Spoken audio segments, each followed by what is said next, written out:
Buscando la verdad y abogando por la unidad nacional en pro de la paz y la seguridad en el Ecuador, queremos dar la bienvenida en la revista de Opinión y Democracia al asambleísta del Tungurahua, Esteban Torres, quien preside una comisión en la actual Asamblea Nacional. Y le invitamos para hablar de la consulta popular y el referéndum. ¿Cómo llega el país este domingo esta consulta popular? Hoy es último día de campaña, con las 4 preguntas que invocamos a ejercer un voto libre, pero un voto informado, un voto responsable. Si, por ejemplo, en medio del conflicto armado interno, queremos o no la ayuda militar extranjera en bases ecuatorianas, cuando el crimen transnacional organizado es internacional, se interconecta a través de nuestros países. ¿Cómo llegamos a este ejercicio en las urnas de la consulta popular y el referéndum? Doctor Esteban Torres, buen día. Buenos días, estimado Miguel. Un saludo a toda la audiencia de Democracia. Yo creo que llegamos ya al último día de campaña con la ciudadanía bastante consciente de las preguntas. Yo no sé si ha sido fácil o un poco más fácil entender por el número corto de preguntas, pero siento que la mayoría de ecuatorianos saben de qué se trata ya la votación del domingo. Algunos han profundizado la importancia, por ejemplo, de las preguntas, y otros, por supuesto, tomarán una decisión democrática, quizás de oponerse, pero yo veo que llegamos así al día domingo y evidentemente es importante saber que al menos 2 de las 4 preguntas son de aplicación inmediata, entre esas la de las bases militares y la de la eliminación de financiamiento a los partidos políticos, y las otras 2, que también son importantes, tienen que, o inician procesos, especialmente la de la constituyente, que tendrán que tener más actos para irse concretando, ¿no? Pues yo entiendo que, veo que las cosas llegan bien y que hay, de hecho, un respaldo fuerte a las preguntas.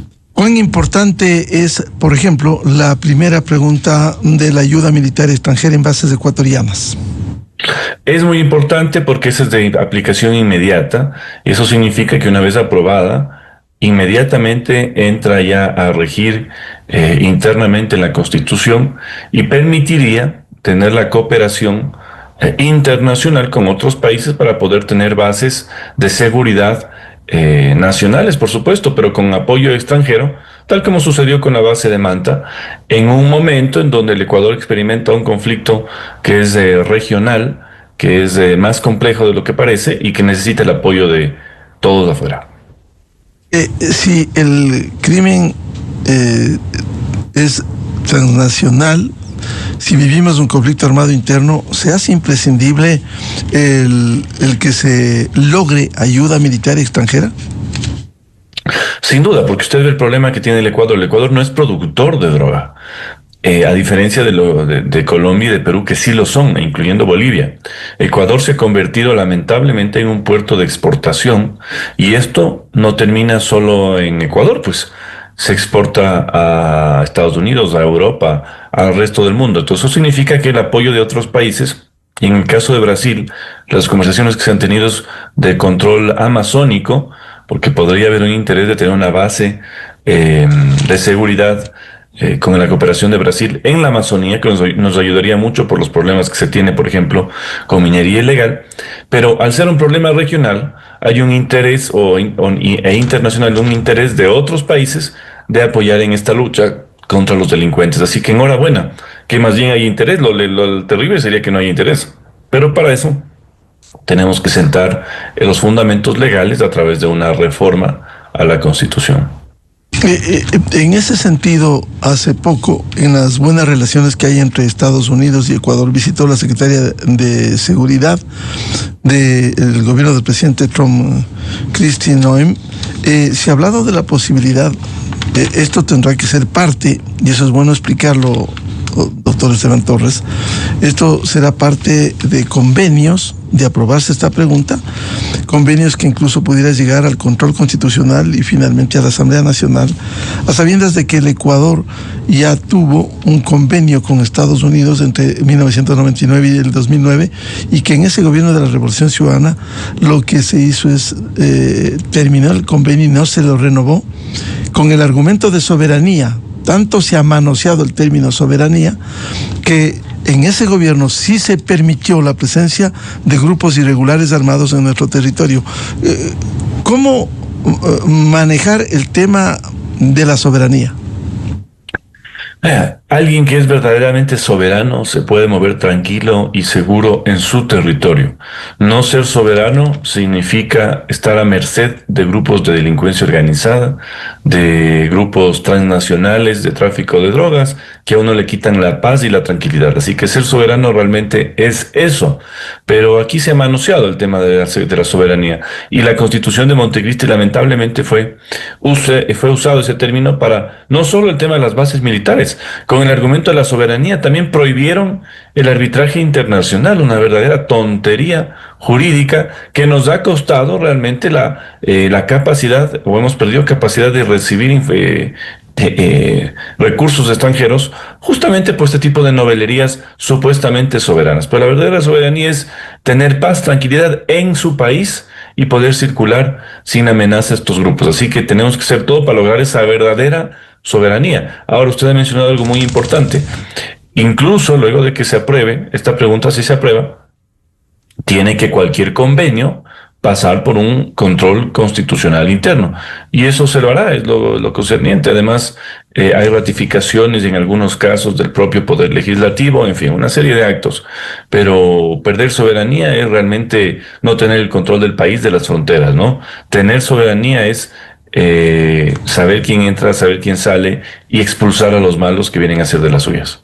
Las dos preguntas siguientes del referéndum, la segunda y la tercera, tienen que ver parcialmente con una reforma política. La una, terminar el financiamiento a las organizaciones políticas en el país, que hay que decirlo, han proliferado, se han prostituido en gran parte de ello. Hay 233 organizaciones políticas a nivel nacional, lo cual no refleja un auténtico sistema de organizaciones políticas. De acuerdo al reporte último, este lunes, que pedimos al CNE, hay 7 partidos políticos, 10 movimientos nacionales, 63 movimientos provinciales, 138 cantonales, 15 movimientos parroquiales, total 233. El quitarles el financiamiento va a ayudar en ese sentido a la renovación del sistema político ecuatoriano. Bueno, como usted lo hemos comentado largamente justamente cuando se aprobó esa reforma en la Asamblea, lamentablemente vamos a votar solo sobre la mitad de la reforma, porque a la Corte se le ocurrió que la otra reforma no debía proceder, que era la eliminación del Fondo de Promoción Electoral. Para poner números, 81 millones de dólares se han entregado a los partidos en fondo partidista desde el 2008 en adelante. No reciben todos los partidos, solo ciertos partidos y movimientos de carácter nacional que cumplen ciertos requisitos. Y el Fondo de Promoción Electoral, que alcanzó los 161 millones de dólares desde el 2008 en adelante, que es el que se activa en pauta para los partidos políticos y los candidatos cuando hay elecciones.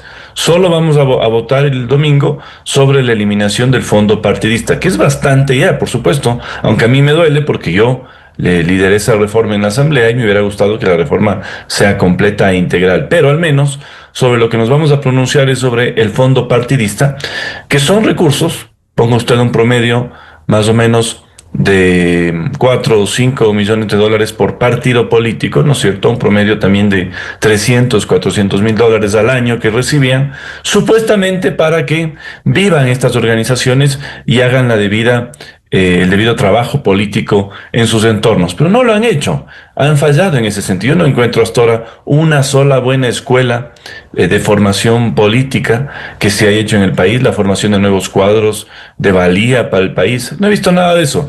La plata se ha ido en gasto corriente y quién sabe en qué otras cosas más. Así que es un primer paso. Es un primer paso para quitar incentivos que no han funcionado bien en la democracia desde el 2008. Ahora, muchos se escandalizan y dicen, ¿cómo va? Ya no va a haber democracia. Entonces, ese es el error de pensar que el país se creó en el 2008. Pues desde 1830 hasta el 2008, los partidos políticos se financiaron y vivieron con sus propios recursos, con su capacidad de recibir aportes. Yo siempre menciono, por ejemplo, un caso de éxito político en el Ecuador, que fue los inicios de la izquierda democrática, por ejemplo, en donde lograron tener un partido con 500,000 afiliados y fue una organización bastante fuerte en su momento.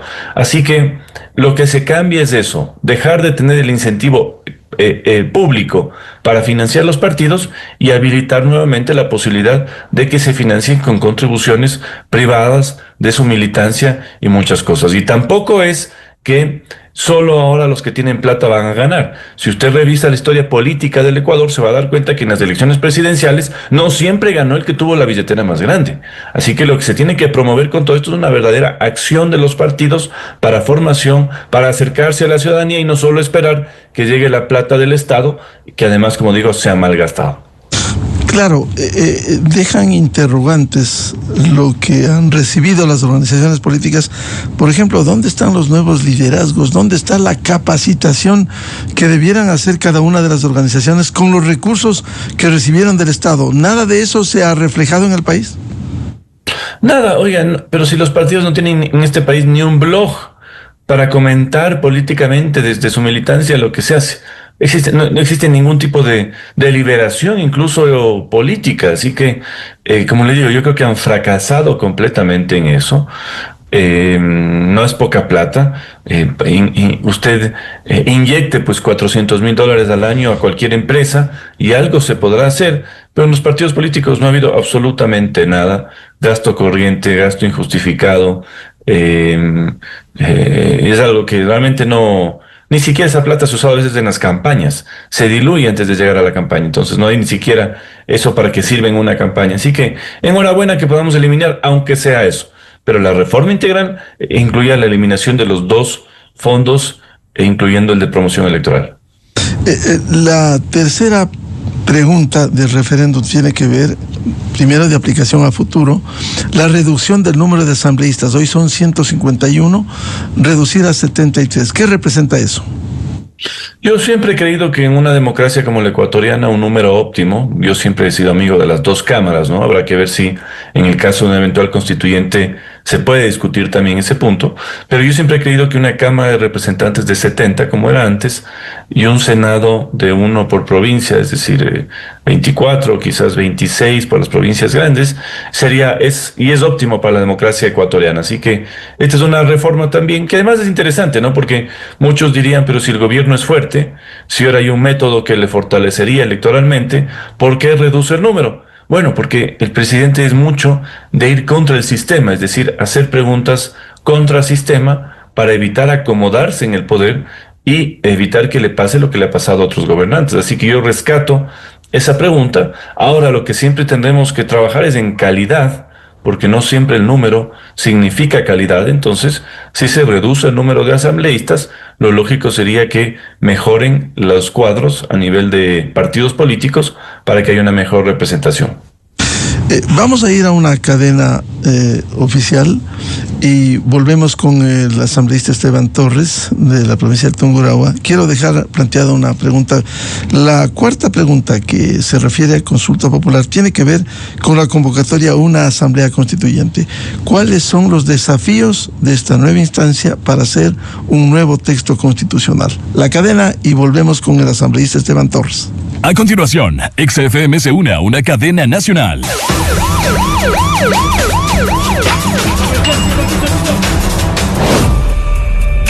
La Operación Guayaquil Tregua Cero avanza exitosamente en su lucha por desarticular estructuras delictivas, neutralizar a cabecillas y recuperar los espacios públicos ciudadanos.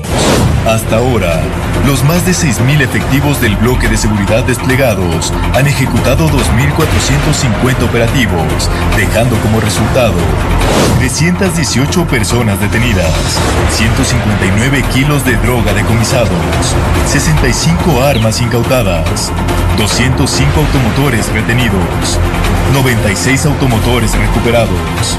Nosotros vamos a continuar trabajando con la misma entrega, con el mismo sacrificio, con la misma firmeza y la misma contundencia. Para los delincuentes solamente habrá la cárcel o el infierno, y para la ciudadanía el bienestar que tanto se merece. La meta es clara: restablecer la paz y recuperar la seguridad de todas las familias ecuatorianas.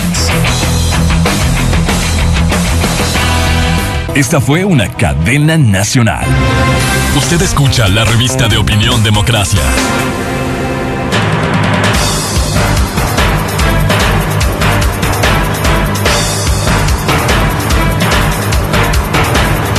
7 de la mañana en el territorio continental ecuatoriano, buscando la verdad y abogando por la unidad nacional en pro de la paz y la seguridad en el Ecuador.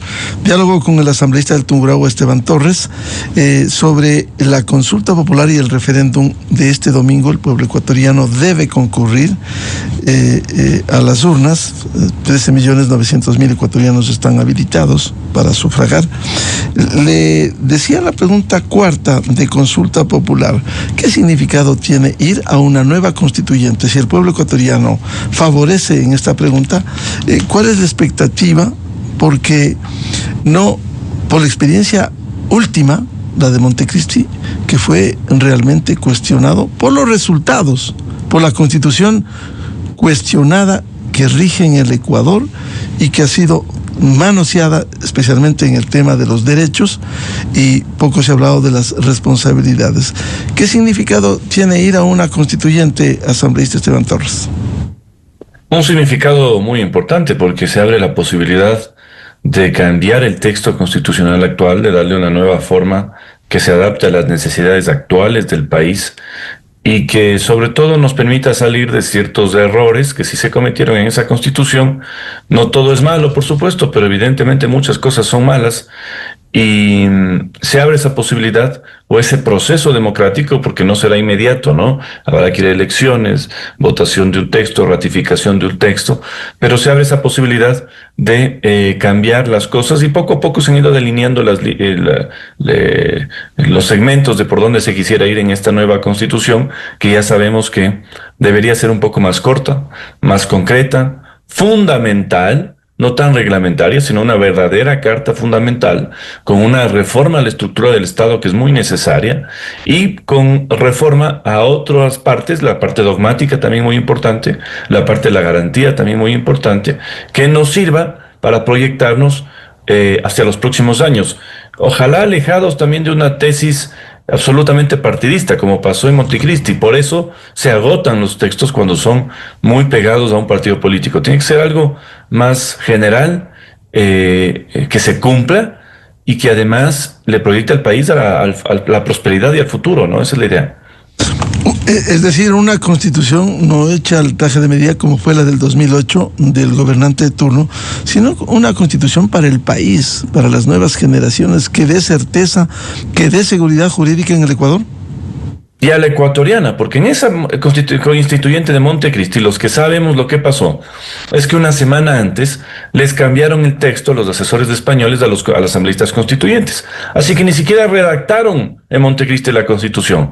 El proyecto fue hecho por los asesores españoles, que finalmente dijeron, esto va, y entre gritos y pataleos, eso se aprobó. Así que tiene que ser una constitución a la ecuatoriana, con denominaciones tradicionales ecuatorianas. Aquí nunca tuvimos asamblea, sin embargo pusieron la denominación que querían del castrochavismo presente en las constituciones de Venezuela y de Bolivia. Así que ese tipo de cosas hay que ir cambiando. Y el presidente ha dicho algo muy interesante: una constitución corta y positiva, propositiva. Eso dijo el día de ayer, y eso me gustó. No negativa, no prohibitiva, porque así vamos hacia atrás, cuando lo que queremos es más inversión extranjera, más posibilidades de empleo, más desarrollo, más posibilidades de que el Ecuador se inserte en la economía mundial, y para eso necesitamos un texto, como digo, concreto, positivo, propositivo y de acuerdo a lo que los ecuatorianos quieren. Por la experiencia que tuvimos en el 2007-2008, la Asamblea Constituyente de Montecristi, ¿cuál sería la diferencia entre hacer una constitución como fue la de Montecristi, que respondió a conceptos ideológicos, políticos, hiperpresidencialista, la diferencia con una constitución liberal, libre, que sería menos problemática? Bueno, tenemos que ser pragmáticos, ¿no? Creer que la Constitución es el momento para que las declaraciones poéticas de lado y lado queden plasmadas no es lo óptimo. Es cierto que la Constitución es un elemento simbólico y que tiene que contener los símbolos ecuatorianos que representen al país, pero fundamentalmente tiene que ser un documento útil, y para eso, como le digo, tiene que ser una acción corta, fundamental, que se cumpla. Le voy a dar solo un ejemplo. No podemos tener una constitución en donde se cumplan ciertas partes y otras no. En la constitución de Montecristi, en el tema de la estructura del Estado, pusieron las gobernaciones regionales. ¿Usted cree que alguna vez se cumplieron? No.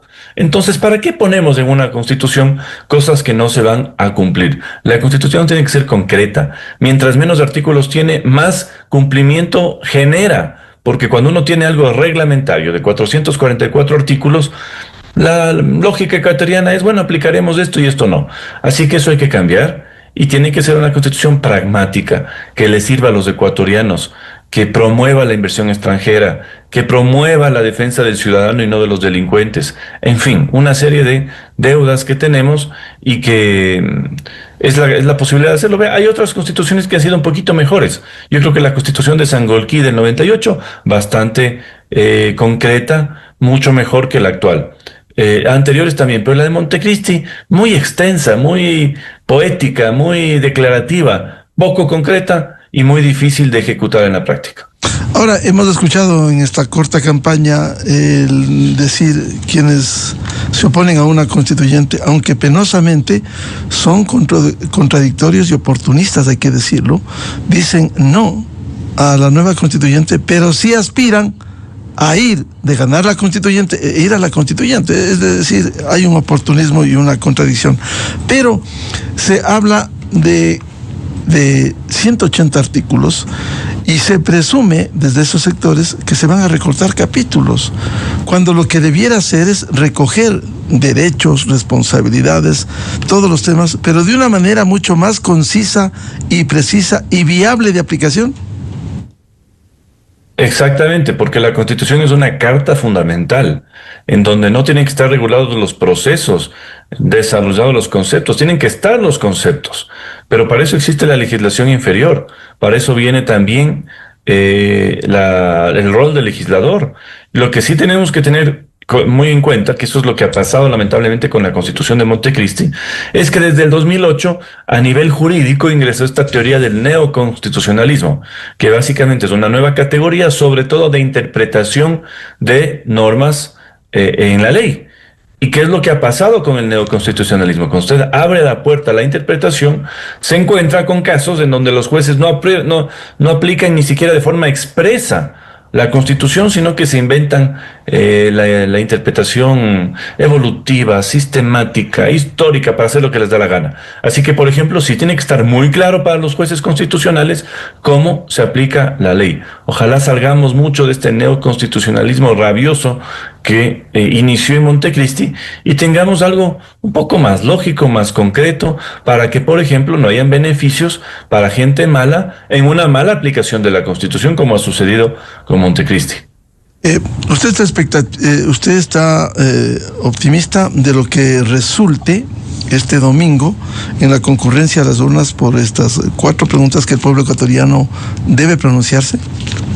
Sí, de hecho he visto encuestas y hay un cambio muy fuerte. No digo que estaban antes muy malas preguntas, estaban bien, pero en esta última semana se nota un optimismo ciudadano y un respaldo bastante fuerte a las 4 preguntas. Yo antes tenía mis dudas sobre que una u otra podía tener un respaldo fuerte, pero ahora viendo los últimos números, sí, eso nos permite aproximarnos a que pueda haber una victoria bastante holgada en las 4 preguntas del día domingo, pero hay que esperar, ¿no?